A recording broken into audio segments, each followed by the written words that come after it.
Hey there, Heather Boyd Wire here, and today it's Tip Tuesday.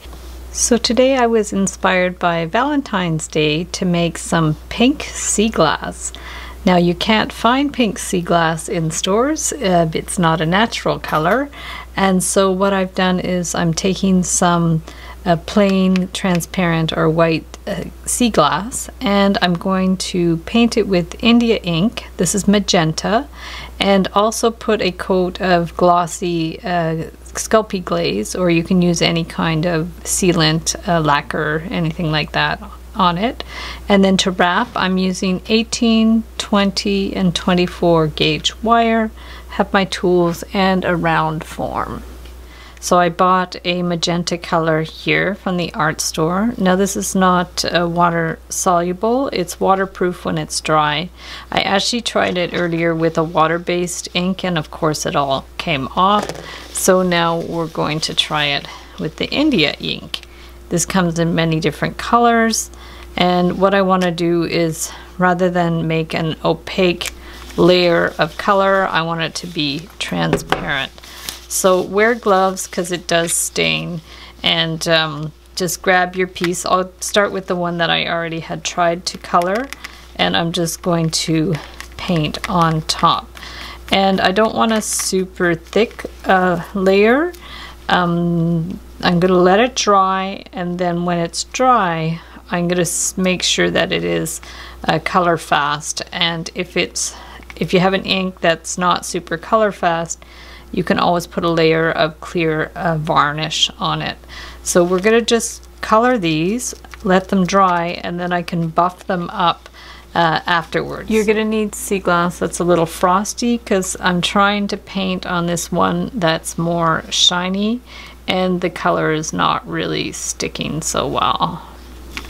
I'll do it anyways and see how it looks when it's dry.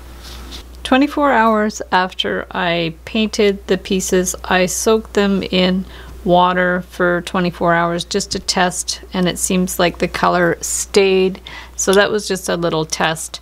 But I also added a coat of this Sculpey glossy glaze varnish. You can add a lacquer or any other kind of varnish that you have as well, just to be sure you don't want the color to come off on your skin.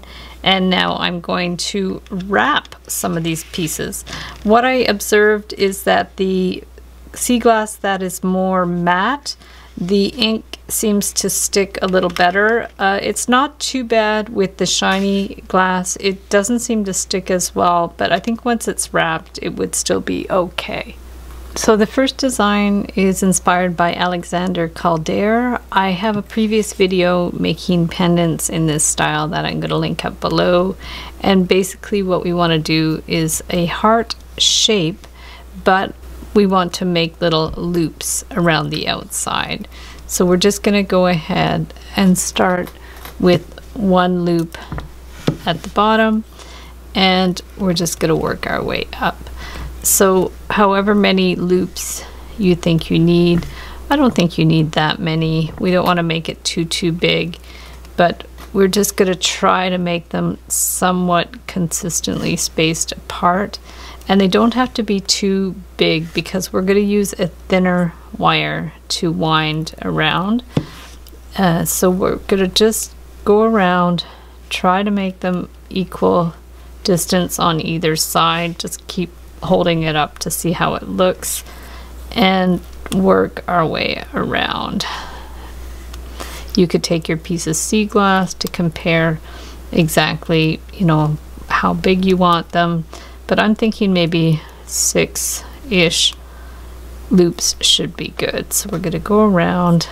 We're just going to do the straight line first, and then we can curve it in after. So go around here. Of course, if you were making a ton of these, you can make a little template, stick a bunch of nails in a board, and then you'd be able to make a whole bunch of them that were consistently the same size. But for one of a kind pieces, I would not worry too much about having them perfect.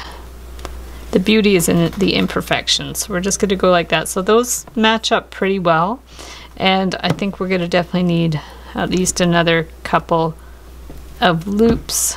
So we're going to go here And then one more, because we do want the same number of loops on either side. And then what you can do is take a round form, this is just a ring cone, and just bring the edges in a little bit. And this side too. Looks really fancy. I kind of like the way it looks. So we'll bring it right in there. See how it looks. And then you can decide, I think we're going to need another loop. So let's get the round pliers again, bring that one down. Just bring it down like that. It's looking good. These ones you can adjust a little bit. And just make that one a little bit bigger. And then bring it down. And that looks good. So now we want to just bring this one to the back. So just bend that back at a right angle. Do our other loop on here so we're consistent on both sides. Just bring this one in. You could draw out a heart shape on a paper first or print one out so you have a little bit of a guideline for the sides and the shape. So we'll bring this one down in there. So it's looking like a heart. It's kind of cute. And then we want to wind that one around there. Already this too looks like a heart. That's kind of interesting. So we're going to take this and bend that around and finish the loop. I always like to start the loop with my pliers. It just makes it a little easier. So we're going to just bend that one down there.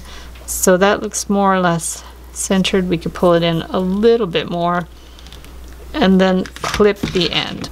Just clip that one there and then get your flat pliers to push it in a little bit and then bend this one straight up. And then you can make a little loop out of that to hang it up as a pendant. So either do it parallel or perpendicular depending on if you want to add a jump ring or not. Bring this one around and then bring that one around a couple of times so it's nice and secure in there.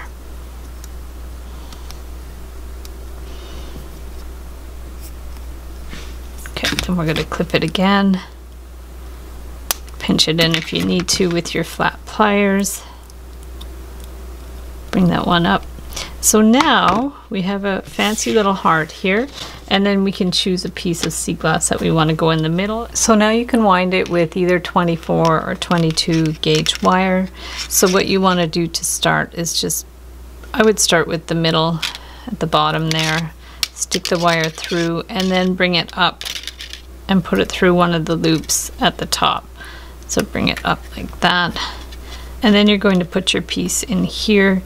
It's a little difficult to start because you have to hold it and wind these at the same time. You don't have to go consistently 1, 2, 3, 4, whatever like that. You can just randomly choose one of the loops to put it in, go across, and then bring it around to the back. Okay, bring it around to the back. I'm still holding my piece in place. And bring it through another loop here. Try not to kink your wire. The first few are tricky because you have to hold the glass at the same time. So then straighten it as you go. Straighten it out as you go. Bring it up to another one. And then we're just going to keep going back and forth in a way that the glass is getting secured in place. And just wherever you see a hole that hasn't been used yet, just go ahead and stick it in the hole.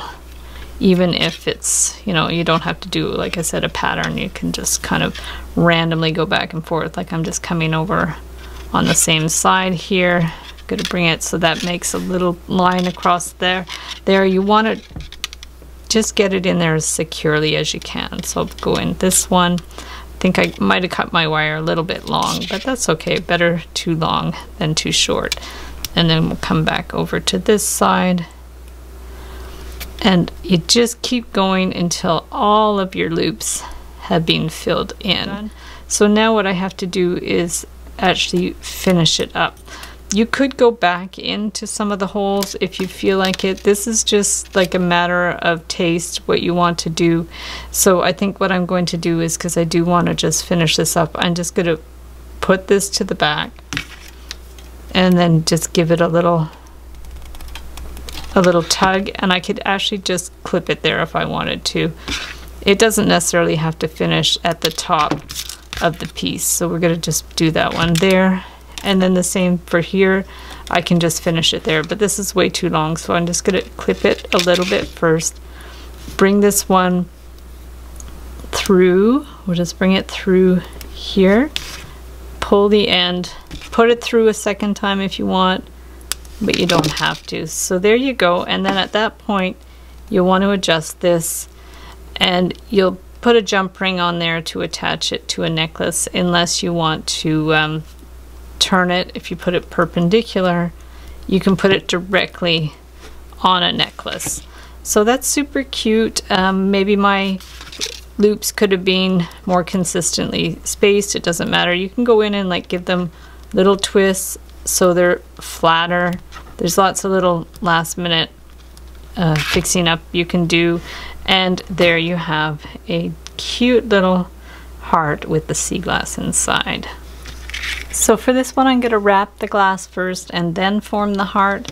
So usually how I wrap glass is and stones. So I'm just going to take this and I do a little jog like that, and that is just gives a place to anchor the top of the stone. So you could do it wider if your stone is wider, and then we're just going to hold it in there, and I start by just doing one loop around. Whatever's your flat side, it's going to probably work better. So whatever's an easier way to hold it, just go around here up to the top, and then bring this and give it one full turn around. And then what I usually do is very simple, take this and go around 2 or 3 times depending on how big your glass is. So we're going to go 1, 2, this one's really slippy I think because I put varnish on it, around 3, and then we're going to bring it back up the back and then just wind it around again. So we're just going to wind it around. Just going to do it a couple of times to be sure. For this part, what I like to do is just tighten the wrap a little bit, and how I do that is I just take my round pliers and I just give them like little gentle bends with the pliers to tighten them up. So we just take it between the ends of the pliers and just give it a little flick of the wrist, and that helps to tighten it up. So the direction is going to depend on, you know, which way you want the wires going, and then we're going to just go to the back, flip it over, and do the same. So we're just going to go in here, little turns, and there we have it like nicely tightened up. So if you want to put this in a heart, you can. I mean, you can just leave it simple like that. It looks really good. So now to put it in a heart shape, we can use the same 20 gauge wire, or if you want to use a thicker wire, you can use the 18. And we're just going to take this, bring it around, straighten these edges a little bit, and then form your heart. So we're going to bring this one around here, and then this one around here, and just adjust them so it's somewhat symmetrical. And then what you can do is just check and see how this would fit into there. It's pretty good. And we can take this one and bend it to the back, and then take this one and form it around there. So just take this, bend it here so it looks like the heart shape, bring it over a little bit more, and then twist it up so it is secure around there. And then this one is going to go up and form the little loop at the top. I'm just going to pull this one back a little bit because we don't want too much of a wind there, and we're just going to push this one down so it's really flush in there, and we don't have a lot of wire wound up at the top. So then we're just going to hold this and push that right to the back. And then what we want to do is I'm going to hook the bottom part of the wrap with this part of the heart. So let's just stick it through there. You want to make sure there's enough slack in there that you can fit a wire through, and then this part is going to go through the bottom. So we're going to put that one through here, and this one is through here. Pull it quite snug because you want that to hold in place. So pull that snug. I would give it a full turn around so it's solid. Give it a clip. And then at the bottom, we want to attach it in here. So we've gone through that little loop at the bottom, and we're just going to take it, and we could put the wire through to the front just so we can give it a tug around here. Just give it a good tug, and then you can always just leave a little bit of an end, clip it, or bring it to the back and clip it however you think it's going to look good. Put that one in there, and then so there we have, you know, we can adjust this a bit. The 20 is a little soft for the heart, but it's still pretty good. It looks good. I like the design. So now we're going to do a loop at the top to go into a string for a necklace cord. And so what I'm going to do is just going to bend that perpendicular, and I like when there's like a kind of a double loop for the bail. So we're just going to bring that around a couple of times. And depending on how big your cord is, that'll depend on, you know, that'll decide how big your loop has to be. So we're going to go around this a couple of times. You could even do 3 times if you want. Let's see how it looks with 3. Bring it around. It looks kind of fun. Bring this to the front. And then what you can do is wind this end around here. So just take this, wind it around a couple of times. There's all kinds of things you can do. If you want to make a little spiral with that end, you can as well. We don't have much left, but let's see what it looks like if we do a little spiral. So we're just going to clip that and take the end, bring it around, and we can just make a little spiral there. Just started it like that, and then just bring it in. Yeah, so I mean, it's maybe not necessary, but it's kind of cute. If you had a longer wire, you can do more of a spiral. So there you have a super cute little heart with the sea glass inside. You have 2 cool designs to choose from. One's inspired by Alexander Calder with the little loops around the outside, and then the basic wrapped sea glass with the heart formed after.